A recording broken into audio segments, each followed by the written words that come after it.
Hello friends, good morning, welcome back to my channel. তো তোমরা সবাই কেমন আছো? আশা করি তোমরা সবাই খুব ভালো আছো, আমিও খুব ভালো আছি।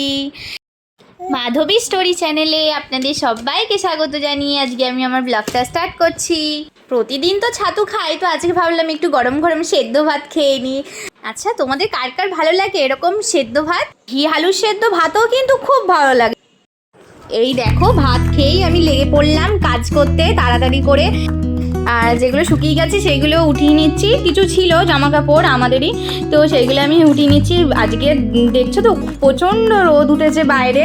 তো যাই হোক, ভালোই হলো, ছেলে জামা কাপড়গুলো শুকিয়ে যাবে তাড়াতাড়ি। আর এই কদিন ধরে যা বৃষ্টি, এই বৃষ্টি হচ্ছে, এই আবার রোদ উঠছে, তো জামা কাপড় সেই রকম শুকাচ্ছিল না, ভেজাই থাকছিল। তো আজকে ভালোই রোদ উঠেছে, তো ওর জন্যই তাড়াতাড়ি করে জামা কাপড়গুলো কেচে মেলে দিচ্ছি দড়িতে।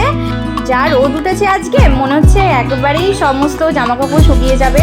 আর দেখছো তো, আমি জামা কাপড় মেলে সঙ্গে সঙ্গে ক্লিপ দিয়ে দিচ্ছি, তাহলে কি বলতো, ওর সমস্ত ক্যাথাগুলো নিচে পড়ে যাবে, আর আবার সেই নিচে গিয়ে নিয়ে আসতে হবে, আবার কাচতে হবে। তো তার জন্য এক একটা করে মেলে, যেই মেলছি এক একটা করে তাড়াতাড়ি করে ক্লিপ দিয়ে দিচ্ছি। আর সকালে উঠে যেদিনটা দেখি যে বৃষ্টি শুরু হয়ে গেছে, ব্যাস হয়ে গেল। তো তখন ভাবি ছেলে জামা কাপড়গুলো ক্যাথাগুলো কীভাবে শুকাবে, এইগুলোই ভাবি আমি। কি বলো তো, বৃষ্টি হলে বাচ্চাদের জামা কাপড় তো শোকায় না, একদম স্যাঁতস্যাঁতে ভাব থেকে যায়। আর বৃষ্টির দিনগুলোতেই বেশি ক্যাথা লাগে মানে আমার ছেলে। তো যেদিন রোদ থাকে তো সেদিন তাড়াতাড়ি করে কেচে আমি এরকম মেলে দিই। আর এখানে দুটো কি তিনটে দড়ি টানানো আছে আমাদের ব্যালকনিতে, কিন্তু সমস্ত জামা কাপড় জানো তো এই দুটো তিনটে দড়িতে হয় না। তাই কিছু শুকিয়ে গেলে তারপরে আবার ওগুলো উঠিয়ে তারপরে আমি আবার কিছু মেলে দিই। তো এইভাবেই ওর জামা কাপড়গুলো আমি প্রতিদিন শোকাই। আর যেদিনকে বৃষ্টি হয় সেদিন তো খুবই অসুবিধা হয়ে যায়, কিছুতেই শোকায় না।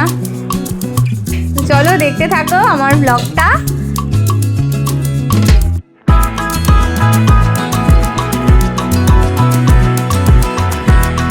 এই দেখো আমার ছেলের জামা, তাই তোমাদেরকে দেখাচ্ছি ওইটুকুনি না। আমার তো ওর জামাগুলো মেলতে খুবই ভালো লাগে, খুব ছোটো ছোটো তো, ওই জন্য জামা কাপড় ওর মানে ক্যাথাগুলো আছে, জামাগুলো মেলতে খুবই ভালো লাগে।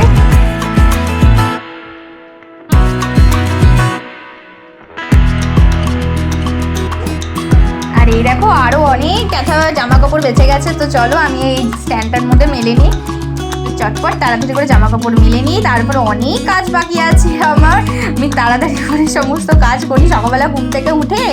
আর ভাবি কোন কাজটা আগে করবো জানো তো, যে আগে জামা কাপড় কাচা, না আগে রান্না করা, না আগে ছেলেকে খাওয়ানো। তো যাই হোক, পুরো মাথাটা ঘুরে যায় এইভাবে। তো কোন কাজটা আগে করব, এই নিয়ে সকালবেলা ঘুম থেকে উঠে তাড়াতাড়ি করে কাজে লেগে পড়ি, যে একটার পর একটা যাই হোক তাড়াতাড়ি করে সমস্ত কাজ করে নিতে হবে। তাই তোমাদের সামনে যে একটু ভালোভাবে রেডি হয়ে আসবো, সেই সময়টুকুও আমার নেই। আমি প্রতিদিন যেরকম থাকি, যেমনভাবে থাকি, ঠিক তেমনভাবেই তোমাদের আমি দেখাচ্ছি। আর কি কি কাজ করি প্রতিদিন, তো সেইগুলোই তোমাদের কাছে আমি শেয়ার করছি।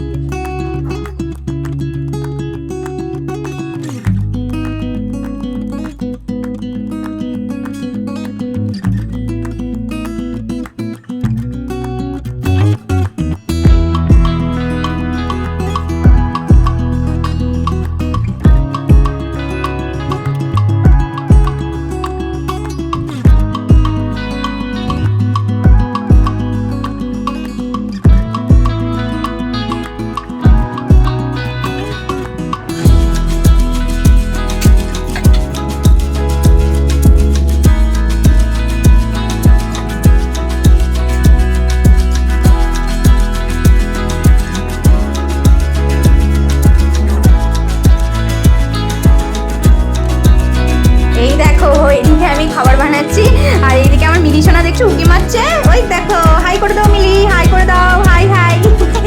ও আর হাই করছে না, কিন্তু ও দেখছে ক্যামেরায়। আমি যেখানে যেখানে যাবো জানো তো, ও সেখানে সেখানে আমার পেছনে দৌড়াবে। আর এখন ওর ভাইকে আমি স্নান করাবো, ওর জন্য লাল গামলাটা নিয়ে আছি, বাথরুমে জল ভরে নিয়ে আসলাম। আর ও দেখবে বসে বসে জানো তো ওখান থেকে।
সাথে।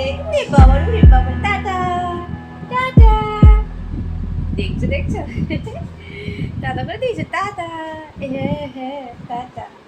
এদিকে ছেলেকে স্নান করিয়ে খাইয়ে ঘুম পাড়িয়ে দিয়েছি, আর এদিকে আমি ওরই খাওয়ার জন্য কিছু কুমড়ো এই সবজি কেটে নিচ্ছি। এদিকে কুমড়ো, ওকে কি বলো তো, আগে শুধু ভাত দিতাম, আলু সেদ্ধ ভাত, তো এখন কদিন ধরেই নয়তো গাজর সেদ্ধ নয়তো কুমড়ো সেদ্ধ দিয়েই ভাত দিচ্ছি। আর আজকে ভাবলাম একটু মুসুরির ডাল অ্যাড করি, তো একটু ওই 2 চামচ মতো মুসুরির ডাল নিয়েছি, নিয়ে একটু ধুয়ে নিচ্ছি, ওটাই ভাবলাম আজকে দেবো। তো মুসুরির ডাল আর হচ্ছে একটু কুমড়ো সেদ্ধ, এটাই ওকে আজকে দেবো খেতে। এখন তো ওকে ডিম মাছ তারপরে মাংস কিছুই দেওয়া যাবে না, ওর তো এখন 7 মাস বয়স কমপ্লিট হয়েছে, এগুলো তো 8 মাস কমপ্লিট হয়ে যাওয়ার পর থেকেই দেয় আমি যতদূর জানি ডিমটা, মানে 8 মাস কমপ্লিট হয়ে 9 যখন পা দেয়, মানে 9 যখন পড়বে তখন হয়তো ডিমটা দেয়। তা এখন তো দেওয়া যাবে না, এখন ওর জন্য এইরকমই সব সেদ্ধ, মানে কোনো ডিম না মাছ না এরকমই খাবার ওকে দিই। তো চলো আমি এটা এবার বসিয়ে দিয়ে এইদিকে আবার চলে যাই, কাজে লেগে পড়ি। ওইদিকে জামা কাপড়গুলোও জানো তো অনেকটা শুকিয়ে গেছে, আর এগুলো তুলে নিচ্ছি যেগুলো শুকিয়ে গেছে। এখনও কিছু রান্না হয়নি জানো তো, এইবার সব রান্না হবে। তাড়াতাড়ি করে এগুলো তুলে নিয়ে গিয়ে ঘরে রাখি, পরে ভাজ করব, আগে তাড়াতাড়ি করে রান্নাটা বসায়, নাহলে যে কখন রান্না করব আর কখন যে খাবো, যাই হোক এরকম 3টে বেজে যায় খেতে খেতে আমাদের প্রতিদিনই। ওই দেখো মিলি চলে এসছে টুকটুক করতে করতে। এদিকে আয়, রোদে যাস না, এদিকে আয়। ওই দেখো আমি বলছি এদিকে আসতে, ওই দেখো চলে এসছে। দেখছো তো মিলি যখনই আমি যেখানেই যাই ও সেখানেই চলে আসে আমার সাথে সাথে। আমাদের দাদাভাই বাজার থেকে এই দেখো গিটে কচু নিয়ে এসছে। হ্যাঁ, আগের দিন আমি বলেছিলাম যে আমি ইলিশ মাছের মাথা দিয়ে গিটে কচু খাবো, আর গিটে কচু খেতে আমার খুব ভালো লাগে, তো ওর জন্যই তোমাদের দাদাভাই বাজার থেকে দেখো গিটে কচু নিয়ে এসছে। হ্যাঁ, আজকে আমি এই ইলিশ মাছের মাথা দিয়ে গিটে কচু রান্না করব। তো আমার তো খুবই ভালো লাগে গিটে কচু খেতে, কিন্তু আমি কিন্তু কোনো মাছেরই মাথা খাই না, কিন্তু আবার ইলিশ মাছের মাথা যদি গিটে কচুর মধ্যে দিই ওটা আবার টেস্টটা তো আরও বেড়ে যায় দ্বিগুণ, তো ওর জন্য তখন একটু খাই, তবে মাথা খাই না, গিটে কচুটা খাই। যেমন আবার মাছের মাথা দিয়ে মুগের ডালও যখন আমি বানাই তখন আমি মাথা খাই না, তবে মুগের ডালটা খাই। এই দেখো এদিকে মাছটা আমি ভেজে নিয়েছি, একটু ইলিশ মাছের তেলও রেখেছি, আর এদিকে কচুর তরকারি আমার রেডি হয়ে গেছে। চলো এটাকে নামিয়ে নিই। এইবার একটু গ্যাসটাকে আস্তে দিয়ে কিছুক্ষণ 5 মিনিট এটাকে এইভাবেই ছেড়ে দিয়ে তারপরে আমি এটাকে নামিয়ে নেব। একটু পরে আমি আবার আসছি। এই যে একটা রান্না হয়ে গেল, আরেকটা রান্না আমি তোড়জোড় শুরু করে নিলাম। তো আমি 2টো রান্না করে রাখছি, কারণ এটা পরের দিনও আমাদের হয়ে যাবে, তো ওর জন্য আমি 2টো তরকারি করে রাখছি, যাতে কালকেও যদি থাকে তো কালকেও খেয়ে নেবো। এদিকে মুসুরির ডালও করে নিচ্ছি আমি, চটপট করে রান্নাটা করিনি, তারপরে তোমাদের সামনে নিয়ে আসছি কী কী রান্না করলাম। এই দেখো আজকে দেখো ডিম সেদ্ধ করেছি, এটা আমার মিলির জন্য, মিলিকে মাংস দিই, তো আজকে একটু মাংস শেষ হয়ে গেছে ওর জন্যই আজকে আমি ডিম করে নিয়েছি আমাদের সবার জন্য। আর এই যে মুসুরির ডাল তো তোমাদের তখন দেখালাম, ডাল করেছি, ডিমের ঝোল করেছি, এদিকে একটু কাঁকরোলও ভেজে নিয়েছি। আর এই হলো আজকে খাওয়ার মেনু। আর বেশি মানে এই দুটো রেসিপিই করেছি, আর বেশি কিছু করিনি। এই দেখো আমার 1 গামলা ডিমের তরকারি হয়ে গেছে, আজও হয়ে যাবে কালকেও হয়ে যাবে, দেখছো তো আমি একটু বেশি করে করে রেখেছি যাতে থাকে কালকেও হয়ে যাবে। এই দেখো আমার এদিকে রান্নাও হয়ে গেছে, এদিকে আমার শাশুড়িকে আর আমার দিদা শাশুড়িকে দুজনাকেই খেতে দিয়ে দিয়েছি। দেখো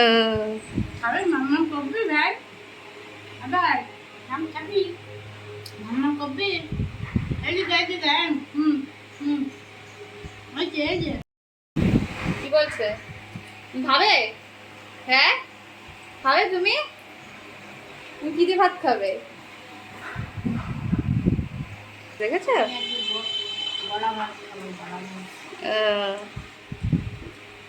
ঠিক আছে তোমরা খেয়ে নাও, ঠিক আছে আমরাও খেয়ে নিই, চলো। কাকি দেখছো, দেখো দিদা বসে আছে সন্ধ্যেবেলায়, এখন সন্ধে দিল, সন্ধে দেওয়া হয়ে গেছে দিদার, দিদা এখন বসে আছে। দিদা ঠান্ডা লাগছে? ঠান্ডা তো লাগছে, পাকা অফ করে বসে শাল গায়ে দিতে হবে। শাল গায়ে দেবে? না না সত্যি খুব ঠান্ডা, মানে বৃষ্টি হচ্ছে তো, সকাল থেকে বৃষ্টি হচ্ছে, তো ওখানে ঠান্ডা, এই যে জানলার এখানটা দিয়ে খুব হাওয়া আসছে, তো দিদা ঠান্ডা লাগছে। আরেকটা কারণ হচ্ছে দিদা আজকে স্নান, মানে স্নান তো করেই প্রতিদিন তেল মেখে, তো আজকে আবার সাবান শ্যাম্পু দিয়ে করেছে স্নান। এই দেখো দিদার কত বড় চুল, আমার থেকেও বড়। দিদার চুলটা দেখাও দিদা। হ্যাঁ পা চলে যাচ্ছে, আর কি করবো বলো, এই দেখো দেখছো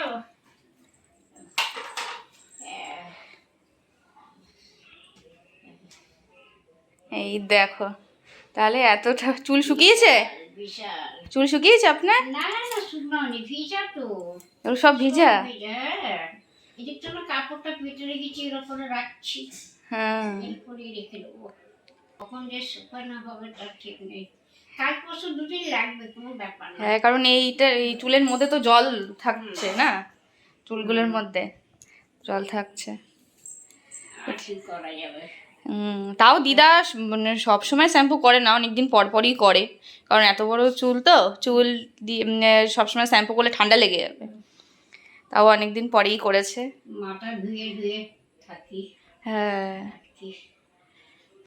ঘুরতে গেছিল দিদা তার এখন এই আসলো, মা গিয়ে নিয়ে এসছিল সেই কাঁচরাপাড়ায় বাড়ি, কাঁচরাপাড়া থেকে এখান থেকে 3 ঘন্টা রাস্তা। কতগুলো লোকের মুখ এড়িয়ে চলে আসলাম, এ বলছে থাকো, বলছে থাকো, বলছে থাকো, বাবা। দেখ, আর অনেকদিন পর গেছে না। হ্যাঁ, ওই জন্য সব চাহিদা বেড়ে গেছে দিদার। দিদার চাহিদা বেড়ে গেছে। ঠিক আছে, দিদা এখন চুলটা শুকিয়ে নিক। ঠিক আছে, চলো পরে আবার আসছি, দেখি পরে আবার হবে। কথা হবে। হ্যাঁ।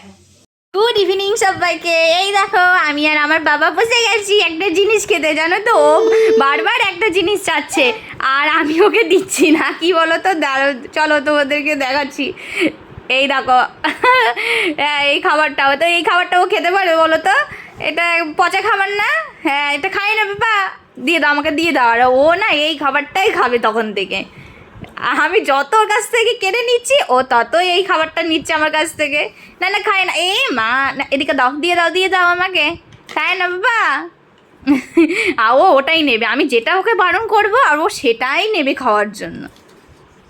ওই দেখো, আমি এদিকে পাশে রেখে দিয়েছি ওর কাছ থেকে, দেখছো কীভাবে হামাগুড়ি দিয়ে আসছে নিতে খাবারগুলো। ও নেবে, নিয়ে খাবেই। যেটা কি, এটা মা বারণ করছে, একটু খেয়েই দেখি তাহলে এটা কীরকম। আর এ দেখো, আমি তখন খাচ্ছিলাম আর ও কী করছিল যেন, আমার মুখের সামনে এসে আর আমার মুখের ভেতর হাত দিচ্ছে, মানে কী খাচ্ছে ওইটা বলছে যে দাও আমাকেও দাও, আমাকেও দাও। দেখছো তো, এদিকে আবার কান্নাও শুরু করে দিয়েছে। তা এইগুলো কেউ খায়? তো আমি তাড়াতাড়ি করে খেয়ে নিই, আমার মুখের দিকে হা করে তাকিয়ে আছে ও। তারপরে আমি খাইনি, রেখেই দিয়েছিলাম লাস্টে। না বাবা, এগুলো খাই না, এগুলো পচা খাবার। তোমার জন্য বাবা আপেল নিয়ে আসবে, ঠিক আছে? আপেল কলা, ঠিক আছে? তুমি তখন ওগুলো খেয়েও। জানো তো, অনেক দিন ধরেই আলু কাবলি খেতে ইচ্ছা করছিল। ওই আলু কাবলি বলি, আবার আলু কাটাও বলি, যাই হোক আলু কাবলি বলছি, অনেক দিন ধরেই আলু কাটা খেতে ইচ্ছা করছিল। তো আমি ভাবলাম বাড়িতেই করে নিয়ে, দেখো ধনেপাতা কুচিয়ে নিয়েছি, পেঁয়াজ কুচি, আর এদিকে লাল সবুজ লঙ্কা দুটো কুচিয়ে নিয়েছি। তোমাদের দাদাভাই তো একটুও ঝাল খায় না, যাই হোক আমি করে নিয়েছি। আর এদিকে আলু সেদ্ধ করে নিয়েছি, আলু সেদ্ধ আর ছোলা, এদিকে মটর সেদ্ধ, সেদ্ধ না এগুলো ভিজিয়ে রেখেছিলাম, সেদ্ধ বলছি তো, এগুলো ভিজিয়ে রেখেছিলাম। আর এদিকে একটু তেঁতুল নিয়ে নিয়েছি, ওই মটর আর ছোলাটা একটু সেদ্ধ করে নেব, ওটা আগের দিন ভিজিয়ে রেখেছিলাম। তো ভাবলাম যে হয়ে যাবে, কিন্তু না, একটু সেদ্ধ করে নিয়েছি। নিয়ে এই দেখো আমার আলু কাটা তৈরি, কীরকম লাগছে, হেভি হয়েছিল খেতে। ভেবেছিলাম দোকানের মতো হবে না, দোকানে কি সুন্দর টেস্টি করে বানায়, তাই না? তো না, ভালোই হয়েছিল খেতে, জানো তো। টাটা করে দাও বাবাকে, টাটা টাটা বলে দাও। বাবা আমাদের জন্য খাবার নিয়ে আসবা, বিরিয়ানি নিয়ে আসবো। কি নিয়ে হলো, আমরা আছি, আমাদেরকে বন্ধ করে দিয়ে চলে যাচ্ছে। লাগিয়ে দিচ্ছি। কি বললো বাবা? বাবা বাজারে গেছে? তাই? তুমি বাবাকে বলেছো খাবার আনতে? বলে দিয়েছো তো? হ্যাঁ বলেছো? ও, বাবাকে বলে দিয়েছে খাবার আনতে। বাবা কি বললো, তোমার জন্য কি খাবার আনবে? বিরিয়ানি? ও বিরিয়ানি খাবে, বিরিয়ানি খেতে পারে না, আর ওর জন্য বিরিয়ানি খাবার নিয়ে আসবে, তাই তো? বাবা কি বলছে বাবা? হ্যাঁ হ্যাঁ হ্যাঁ হ্যাঁ, বাবা বলেছে বিরিয়ানি, তুমি বিরিয়ানি খাবে? তাই? কি বিরিয়ানি খাবে বাবা? কি বিরিয়ানি? চিকেন বিরিয়ানি? হ্যাঁ, তুমি চিকেন বিরিয়ানি খাবে? ও বলেছে। তাহলে বাবা, আর বাবা যদি না নিয়ে আসলো?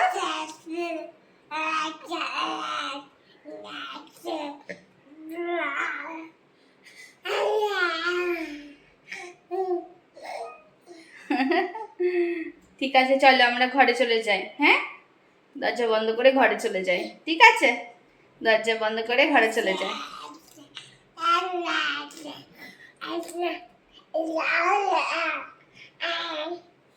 ঠিক আছে, টাটা। আমরা আবার পরে আসবো, দেখি বাবা বিরিয়ানি আনে কিনা। ঠিক আছে, বিরিয়ানি আনে না এমনি বাজার করে নিয়ে আসে বাবা, দেখবো। ঠিক আছে, আর বাবা যদি বিরিয়ানি না নিয়ে আসে তখন কি হবে বাবা? তখন কি হবে? যা, তখন আমি বাবাকে বকে দেবো। হ্যাঁ, ঠিক আছে, ঠিক আছে, চলো আমরা ঘরে চলে যাই। হ্যাঁ, নিয়ে এসছো? কি নিয়ে এসছো? ওরে বাবা, সত্যি সত্যি বিরিয়ানি নিয়ে চলে এসছো? দেখেছো, ছেলে বলেছে তো বাবা বিরিয়ানি নিয়ে চলে এসছে। ছেলে ঘুমিয়ে পড়েছে। কেলে এই দিয়ে বাবা ঘি নিচ্ছি, ডিম তাহলে ওটা মাত্র তুমি খাবে? হ্যাঁ, আমার বাবা তো খেতে পারবে না, বাবা তো ঘুম থেকে উঠে গেছে। হ্যাঁ, এই দেখো আমি আবার বেড়েও নিয়েছি, আর একদিকে ছেলেকে সামলাচ্ছি, কারণ হচ্ছে তোমাদের দাদাভাই ওদিকে কাজ করছে, তো আমি এই যে একদিকে নিয়ে খাচ্ছি আর এদিকে ক্যামেরা করছি, আর এদিকে পাশে ছেলেও কিন্তু বসে আছে, জানো তো। ও এখনই বারবার করে ধরছে, ওই দেখো, দেখলে তো, বলতে বলতে ও ধরছে। জানো তো দারুণ হয়েছিল বিরিয়ানিটা খেতে, চিকেন বিরিয়ানি। মানে ভাবছিলাম যে ভালো হবে না, না না, খুব ভালো হয়েছিল বিরিয়ানিটা খেতে। তো আজকের ভিডিওটা এইটুকুনি। তোমাদের যদি ভালো লেগে থাকে তো প্লিজ ভিডিওটা একটা লাইক আর সাবস্ক্রাইব করে দিও। তো আজকের মতো টাটা, সবাই সুস্থ থেকো, ভালো থেকো, দেখা হচ্ছে পরের দিন নতুন একটা ভিডিও নিয়ে।